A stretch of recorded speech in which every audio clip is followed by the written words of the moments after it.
जय माँ दुर्गे। आइए भक्तों, श्री दुर्गा सप्तशती का प्रथम अध्याय सुनते हैं। श्री मार्कंडेय जी बोले, मैं भगवान सूर्य के पुत्र सावणी के उत्पत्ति की कथा विस्तार से कहता हूँ। आप ध्यान से सुनिए।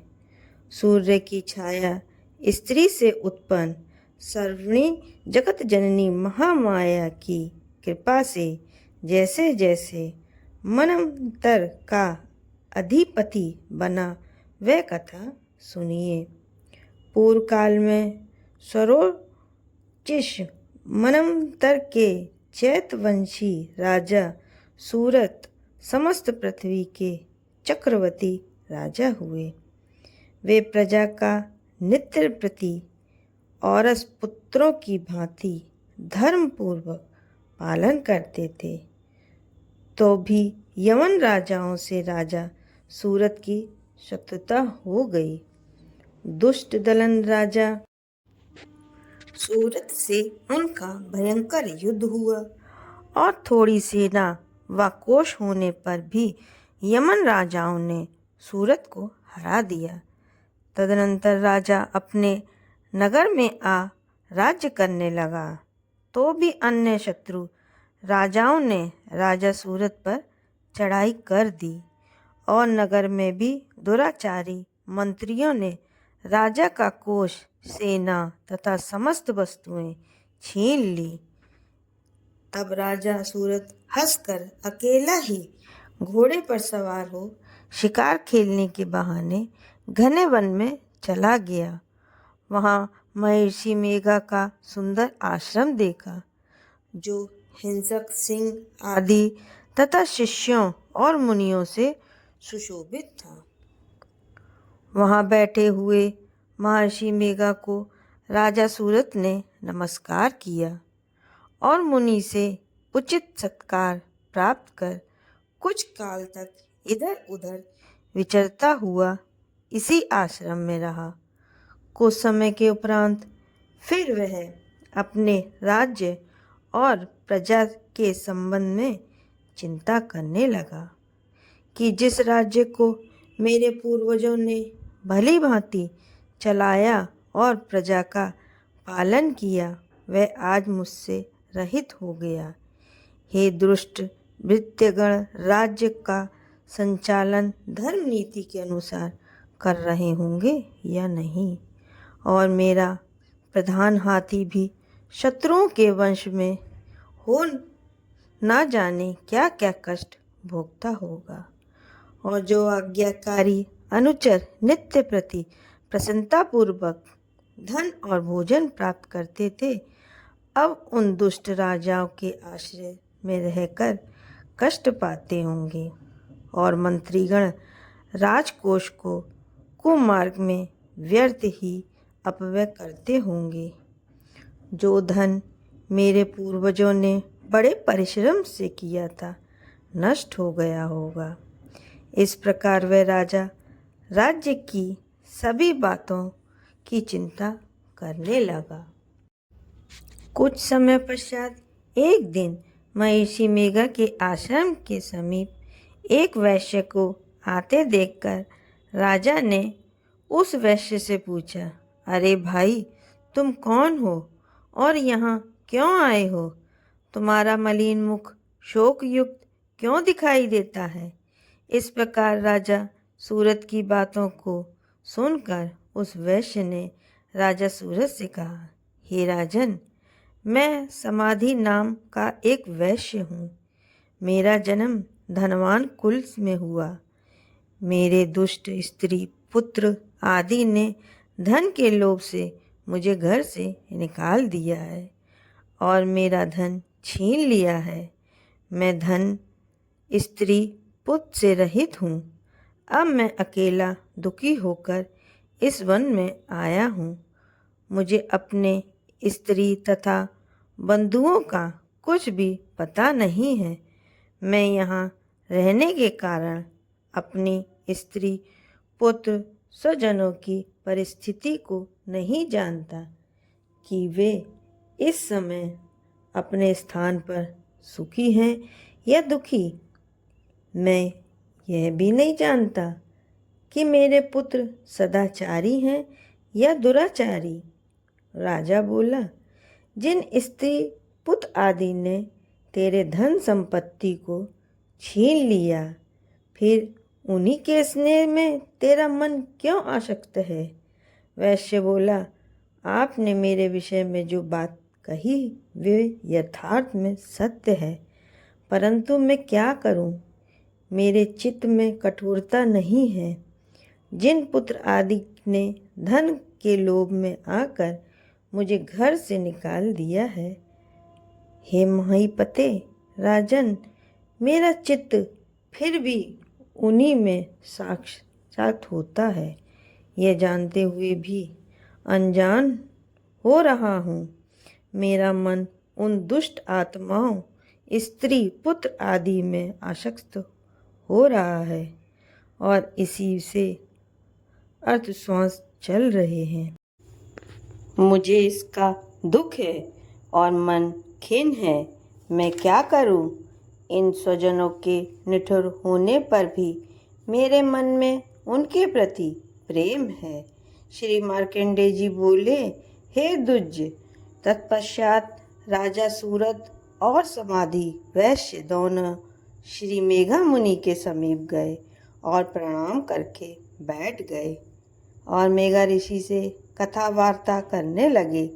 राजा बोले, भगवान, मैं आपसे एक बात पूछना चाहता हूँ, आप उसे बताइए। हे महाराज, मेरा मन वश में नहीं है, इससे मुझे दुख है। छिने हुए राज्य तथा स्त्री पुत्र बांधवों की ममता मुझे अभी तक बनी हुई है। हे मुनि श्रेष्ठ, ये जानते हुए भी क्यों मेरा स्नेह अज्ञानियों की भांति उनसे विशेष बंधता जाता है और इस समाधि वैश्य को इसके स्त्री पुत्र आदि ने त्याग दिया है तथा इसे घर से निकाल दिया है। यह भी उनमें अत्यंत आसक्त रहता है। इसी तरह हम दोनों बहुत दुखी हैं। हे महाभाग, उनके दोषों को जानते हुए भी हम दोनों का हृदय उनके प्रति मोह में आसक्त रहता है। इतना ज्ञान होते हुए भी ऐसी ममता क्यों है? हम दोनों को अज्ञानियों की भांति मूढ़ता क्यों उत्पन्न हो रही है? महर्षि मेघा ने कहा, हे महाभाग, विषय मार्ग का ज्ञान समस्त जीव जंतुओं को है। इसी प्रकार विषय भी उसके पृथक पृथक होते हैं। कोई प्राणी दिन में नहीं देखते, कोई रात्रि में नहीं देखते और कोई जीव दिन रात्रि में समान दृष्टि से देखते हैं। सभी पुरुष ज्ञान युक्त हैं, यह सत्य है, इसमें संदेह नहीं। केवल इनमें ही नहीं, सभी पशु पक्षी मृग आदि में भी मनुष्य की भांति ज्ञान होता है। वह सूतल ज्ञान है। जैसे मनुष्य में आहार आदि की इच्छा उत्पन्न होती है, वैसे ही पशु पक्षी आदि में भी आहार, विहार, निद्रा तथा मैथुन की इच्छा उत्पन्न होती है। ज्ञान होने पर भी पक्षियों को तो देखो, ये स्वयं भूखे होने पर भी मोहवश अपने बच्चों की चोंच में स्नेह से दाना डालकर प्रसन्न होते हैं। मनुष्य भी अपने पुत्र पौत्रों के साथ इसी प्रकार व्यवहार करते हैं, किंतु वह पालन पोषण का बदला लेने की इच्छा से कि जब हमारी वृद्ध अवस्था आवेगी तब हमारा पालन वे करेंगे। हे नरश्रेष्ठ, क्या तुम नहीं देखते? पुत्र आदि उनका भरण पोषण ना भी करें तो भी माता पिता तो करते ही हैं, क्योंकि विश्व की स्थिति को रखने वाली महामाया के प्रभाव से मुंह के गड्ढे में डाल दिए गए हैं। इसमें कोई आश्चर्य की बात नहीं है, क्योंकि यह भगवान विष्णु की योग निद्रा है, जिससे संसार मोहित हो जाता है। यही भगवान की महामाया है। यह भगवती देवी बड़े बड़े ज्ञानियों के चित्त को बलपूर्वक खींचकर मोह में डाल देती है। इस देवी ने ही चराचर विश्व को उत्पन्न किया है, और यही देवी प्रसन्न होकर भक्तों को वरदान देती है, जिससे मुक्ति की प्राप्ति होती है। यही मुक्ति की परम हेतु और सनातनी ब्रह्म ज्ञान स्वरूपा विद्या है। यह भगवती ही संसारिक बंधनों की हेतु तथा सर्वेश्वरी है। राजा बोले, हे भगवान, आप जिसे महामाया कहते हैं वह कौन सी देवी है? द्विज, वह देवी कैसे उत्पन्न हुई और उनका क्या कार्य है? उनके स्वभाव, स्वरूप, उत्पत्ति आदि के विषय में जानना चाहता हूँ, सो आप सभी वृत्तांत मुझे सुनाइए। ऋषि ने कहा, यह जगन मूर्ति नित्य है और सब चराचर से व्याप्त है, तथापि उनकी उत्पत्ति अनेक भांतियों से है। उस कथा को तुम मुझसे सुनो। यह भगवती देवताओं के कार्य सिद्ध के लिए उत्पन्न होती है और अजन्मा होकर भी उत्पन्न कहलाती है। भगवान विष्णु संपूर्ण विश्व को त्याग अंत में जल ही जल करके योग निद्रा में शेष शैया पर शयन कर रहे थे। उस समय विख्यात मधु और कैटम नाम के दो घोर असुर भगवान विष्णु के कान के मैल से पैदा हो ब्रह्मा जी को मारने को तैयार हुए। ब्रह्मा जी वहीं विष्णु भगवान के नाभि कमल में स्थित थे। उन दोनों भयंकर असुरों को मारने हेतु आते देखकर और भगवान विष्णु को सोता हुआ देखकर ब्रह्मा जी योग निद्रा के प्रश्नार्थ एकाग्र मन से स्तुति करने लगे, ताकि भगवान विष्णु के नेत्रों से भगवती योग माया अपना प्रभाव हटा लें और भगवान जाग पड़े। वह योग माया विश्वेश्वरी जगन माता स्थित संहार करने वाली भगवान विष्णु की अतुल तेज वाली निद्रा स्वरूपा अनुपम शक्ति है। ब्रह्मा जी बोले, महामाये, तुम स्वाहा हो, तुम स्वदा हो, तुम ही वृषटंकार स्वर हो, अमृत भी तुम ही हो तथा नित्य अर्थमात्रा भी आप ही हो। हे देवी, तुम ही संध्या, सावित्री और संसार की जननी हो, और हे मातेश्वरी, आपने ही सारे संसार को धारण कर रखा है तथा इस विश्व को रचने वाली आप ही हो तथा विश्व का पालन करने और संहार करने वाली आप ही हो।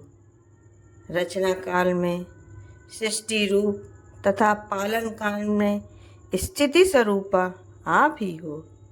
हे जगन्मय, इस विश्व के संहार काल में आप संहार स्वरूपा हो। आप महाविद्या, महामाया, महामेघा, महास्मृति और महामोह, महादेवी, महासुरी हो। हे मातेश्वरी, आप ही समस्त चराचर के तीनों गुणों को उत्पन्न करने वाली प्रकृति हो। आप ही कालरात्रि, महारात्रि तथा दरुण मोरात्रि हो। आप श्री ईश्वरी और बुद्धि का बोध स्वरूपा हो। लज्जा, पुष्टि, तुष्टि, शांति, क्षमा आप ही हो। और हे मातेश्वरी, आप खड़क, शूल, घोर, गदा, चक्र, शंख, धनुष, बाण, भुशुंडी, परिध आदि अस्त्र शस्त्रों को धारण करने वाली हो। हे देवी, आप ही सौम्य सौम्यतर हो तथा संसार में आप ही अति सुंदर हो, पर तथा अपरों से श्रेष्ठ तुम ही परमेश्वरी हो। अखिलात्म के सत्य और असत्य जो कुछ जहाँ हैं उन सब की शक्ति आप ही हो। मैं आपकी कैसे प्रार्थना करूं, जो इस विश्व के रचना, पालन और संहार करता है। उन भगवान विष्णु को आपने अपनी निद्रा के वश कर लिया है। फिर भला बताइए, और कौन आपकी प्रार्थना करने में समर्थ है, जबकि आपने भगवान विष्णु, शंकर तथा मुझको यह शरीर ग्रहण कराया है। अतः कौन मनुष्य या देवता आपकी स्तुति करने में समर्थ है। आप तो अपने प्रभाव से स्वयं प्रशस्त हो। मधु और कैटम नाम के इन महादुष्टों को अब आप मोह लीजिए और जगदीश्वर भगवान विष्णु को जगाइए। इन दोनों महान असुरों को संहार करने के लिए भगवान को बुद्धि दीजिए। ऋषि बोले, इस प्रकार जब ब्रह्मा जी ने मधु और कैटम असुरों के संहार के लिए तथा भगवान विष्णु को जगाने के लिए तामसी देवी की प्रार्थना की, तो उसी समय भगवान विष्णु के नयन, मुख, नासिका, भुजा, हृदय और व्रज स्थल में निकलकर अव्यक्त अजन्मा योग माया ब्रह्मा जी के सम्मुख उपस्थित हो गई और योग निद्रा से मुक्त होने पर भगवान जनार्दन जाग पड़े। तदंतर भगवान विष्णु ने अपने महापराक्रमी वीर्यवान मधु और कैटम असुरों को देखा, जो रक्तवर्ण नेत्र किए ब्रह्मा जी को खा जाने हेतु उद्योग कर रहे थे। तब भगवान विष्णु ने शेषशय्या से उठ उन असुरों से 5000 वर्ष तक बाहु युद्ध किया। अति बलशाली और उत्तम दोनों असुरों को महामाया ने मोहित कर रखा था। अतः दुष्टों ने भगवान से कहा कि हम तुम्हारी वीरता से संतुष्ट हैं, तुम हमसे वरदान मांगो। भगवान ने कहा, यदि तुम मुझ पर प्रसन्न हो तो मेरे हाथ से तुम्हारी मृत्यु हो। मैं तो केवल यही वर चाहता हूँ। ऋषि ने कहा, इस भांति जब भगवान विष्णु ने उससे यह वरदान ले लिया तो वे भगवान से कहने लगे कि हमें सर्वत्र जल ही जल दिखाई देता है, इसीलिए हे भगवान, हमारा वध उस स्थान पर कीजिए जहाँ पृथ्वी पर जल ना हो। ऋषि मेघा ने कहा, तब शंख चक्र गदा धारण किए भगवान विष्णु ने उनसे तथास्तु कह दोनों के सिर अपनी जांघों पर रखकर चक्र से काट दिए।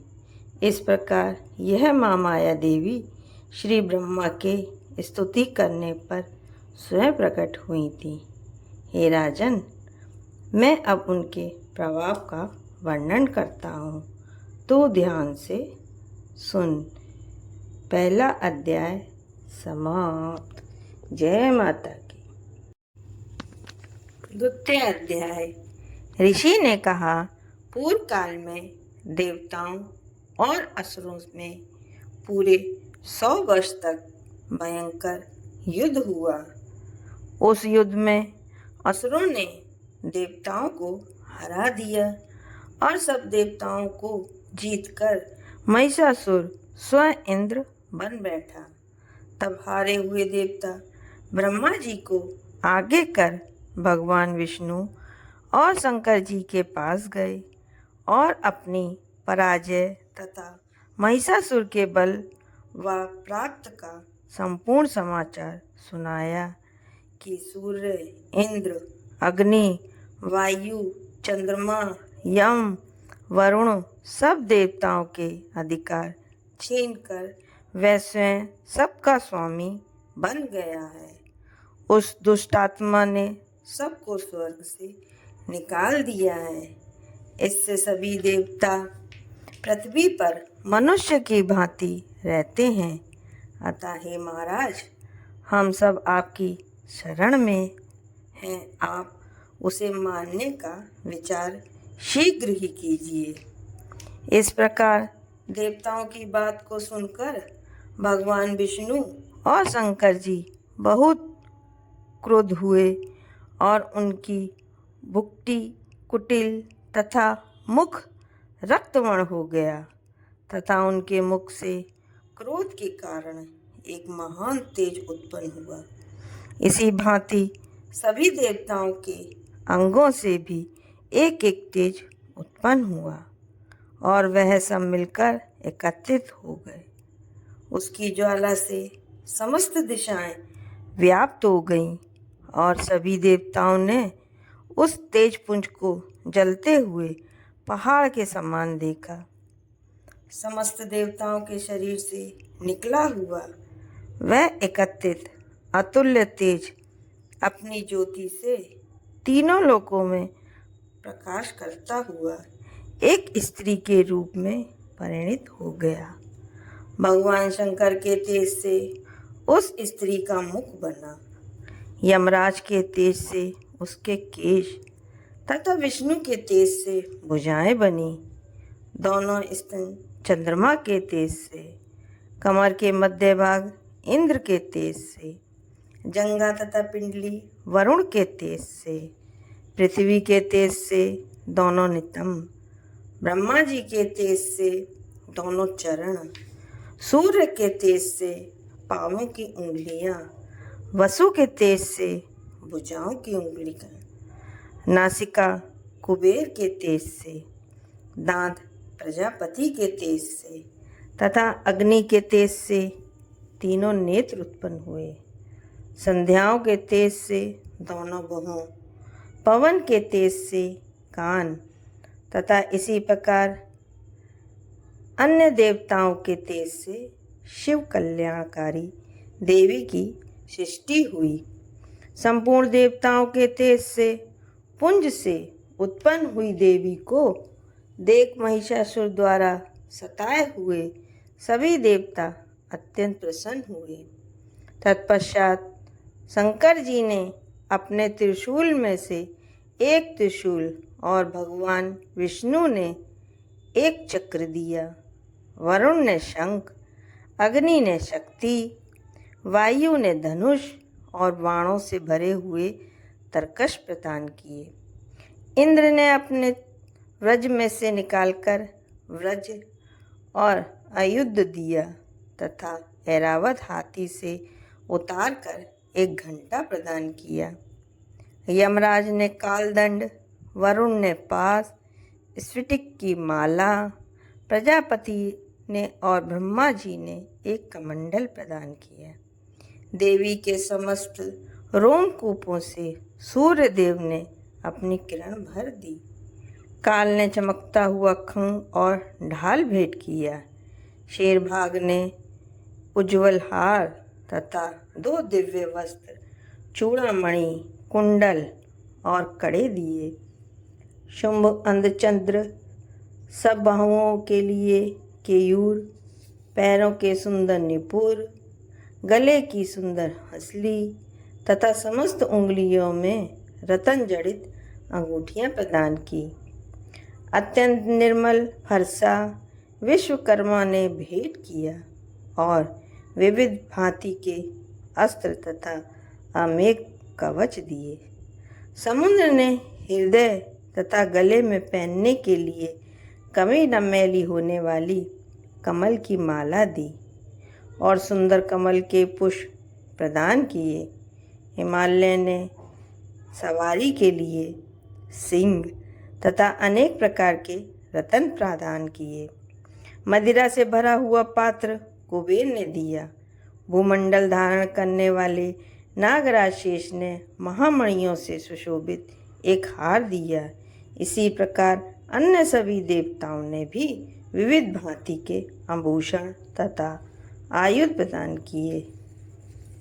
तब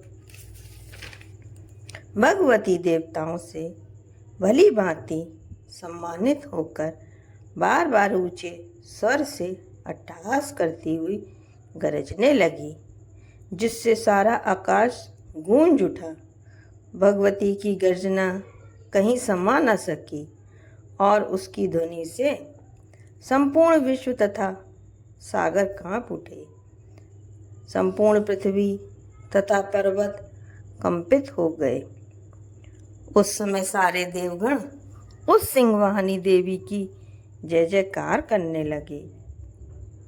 मुनिगणों ने भी भगवती की बड़ी विनम्रता से नतमस्तक होकर स्तुति की। इस प्रकार सारे विश्व को भयभीत देखकर असुरगण अपनी समस्त सेना सुसज्जित कर खड़े हो गए और महिषासुर क्रोध में आकर बोला, ये क्या हो रहा है? ऐसा कहकर असुर सहित उस भयंकर शब्द की ओर दौड़ा और उसने त्रिलोक व्यापिनी देवी को देखा कि देवी अपने पैरों से पृथ्वी को पाताल में दबा रही है और अपने मुकुट से आकाश को छू रखा है। उसके धनुष के टंकार से सारा पाताल कांप रहा है। भगवती के हजारों हाथों से संपूर्ण दिशाएं व्याप्त हो रही हैं। ऐसी देवी को देख असुरों ने भगवती के साथ युद्ध आरंभ किया। अनेक प्रकार के शस्त्रों के प्रहार से दशों दिशाएं गूंज उठी। उसी समय महिषासुर का सेना नायक चिछुर नामक दैत्य देवताओं से युद्ध करने लगा। चामर असुर चतुरंगिनी सेना लेकर तथा उग्र राक्षस 60,000 रथी सैन्य को अपने साथ में लेकर युद्ध करने लगे। महाहनु राक्षस 1 करोड़ रथियों की सेना और 80 लोमा असुर 5 करोड़ सेना साथ में लेकर युद्ध करने लगे। वाशकाल नामक असुर 60 लाख रथ तथा हजारों हाथी घोड़ों की सेना लेकर युद्ध करने लगा। वृत नामक असुर 1 करोड़ रथ की सेना साथ लेकर विडाल असुर 1 करोड़ 50 लाख सेना लेकर तथा और भी असुर अयुक्त सेना रथ हाथी घोड़ा साथ में लेकर देवी से युद्ध करने लग गए। महिषासुर भी श्री भगवती के साथ युद्ध करने के लिए करोड़ करोड़ हजार रथ हाथी तथा घोड़ों की सेना साथ में लेकर युद्ध भूमि में आ डटा। वे राक्षसगण तोमर, बीदपाल, शक्ति, मूसल, खड़क, फरसा, पटिश आदि हथियारों से भगवती के साथ युद्ध करने लगे। अनेक दैत्य भगवती के ऊपर शक्ति फेंकते तथा कई पाश फेंकते थे। अनेकों राक्षसों ने भगवती को तलवार से मारने हेतु प्रहार किया, तो उसी समय देवी ने राक्षसों के अस्त्र शस्त्रों को साधारण तथा खेल खेल में काट डाला। तदनंतर देवता और ऋषियों ने देवी की प्रार्थना की। तब देवी ने प्रसन्न हो राक्षसों पर अस्त्र शस्त्रों की वर्षा की और देवी का वाहन सिंह भी क्रोधित हो जंगल में दावानल के दृश्य राक्षसों की सेना का विनाश करने लगा। युद्ध करते हुए भगवती ने जितने श्वास छोड़े उन प्रत्येक श्वासों में भगवती के सैकड़ों हजारों गण उत्पन्न हुए और फिर भिंदपाल, हर्षा, पाटिश आदि अस्त्र शस्त्रों से युद्ध करते हुए देवी की शक्ति द्वारा असुरों का विनाश करते हुए ढोल, शंख, मृदंग बजाने लगे। अनंतर भगवती ने त्रिशूल, गदा तथा तलवारों से सैकड़ों महाअसुरों को मार डाला। कुछ असुरों को घंटे की आवाज़ से मोहित कर लिया, कुछ को पास में बांधकर पृथ्वी पर घसीटा और कुछ को खड़क से टुकड़े टुकड़े करके फेंक दिया। कुछ और दैत्य भगवती के गदा के प्रहार से मूर्छित होकर पृथ्वी पर ढेर हो गए। कुछ राक्षसों के मुख पर मूसल की चोट लगने से रक्त बहने लगा। बहुत से राक्षस हृदय में चोट लगने से आहत हो पृथ्वी पर गिर गए तथा अन्य बाणों से ही मर गए।